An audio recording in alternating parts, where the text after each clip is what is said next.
আমার ধারণা আমাকে দেখে মনে করছে পাবনার হেমায়েতপুর থেকে ছুটে আসা কোনো পাগল ছাড়া আর কিছু হবে না। আপনাদের মতো মানুষেরা আমাদেরকে মানুষ বলে না, বলে আমরা সুইপার, বলে আমরা মেথর।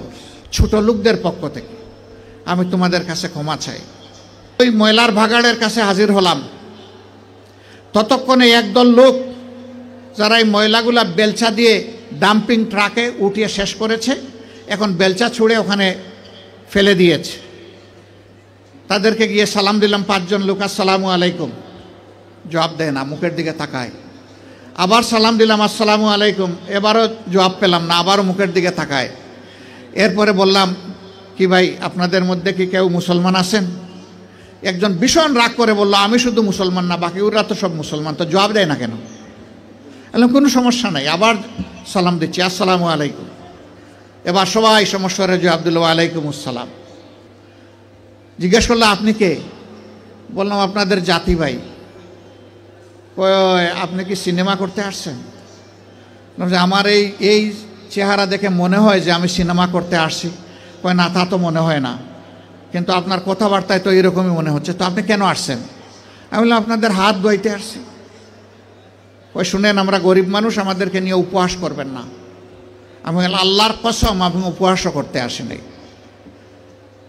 তাইলে আপনি আমাদের হাত ধোয়াবেন কেন? আমি বললাম তোমরা সমাজের হাত দাও, একটা দিন অন্তত তোমাদের হাত ধোয়াই। আমাদেরকে ছেড়ে দেন, আমাদের অনেক কাজ, বুঝতে পারছি না আপনি কি জিনিস। আমি বললাম যে আমি বড় শক্ত জিনিস, হাত না ধুইয়া তোমাদেরকে ছেড়ে দেব না আমি। রোদের মধ্যে ঘামতেছে, একজন রাগ করে বললো, এই দে, ওনার এত শখ জাগছে, দে হাত দে, আমারটা আগেই দিচ্ছি।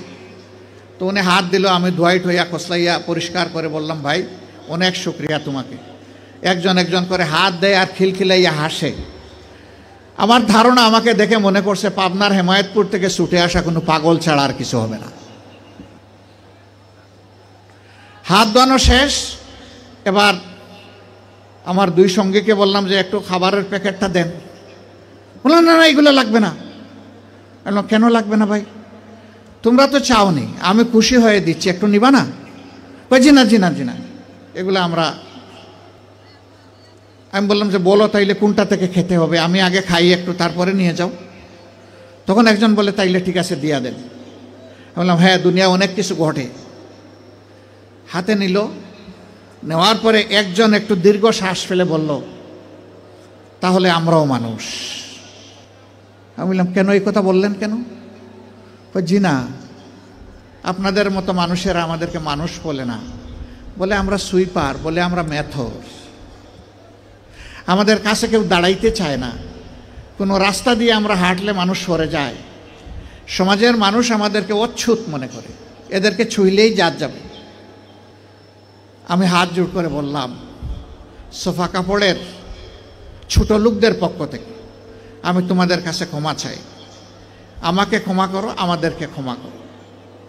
আমি আর চোখের পানি ধরে রাখতে পারিনি, টপ টপ করে আমার চোখ থেকে পানি পড়ল। যে মানুষগুলো তাদের জীবনের পরিশ্রমের বিনিময়ে সমাজের চাকাটাকে চালু রাখে, আমরা কিনা তাদেরকে মানুষ বলি না, আমরা তাদেরকে সুইপার বলি, মেথর বলি। আমরাই কমজোর। আমি কাঁদতে কাঁদতে এসে আমার গাড়িতে, আর ওরাও আমার সাথে কেঁদে কেঁদে তাদের গাড়িতে উঠে গেল। সম্মানিত ভাইয়েরা, কেন এই বেমনা?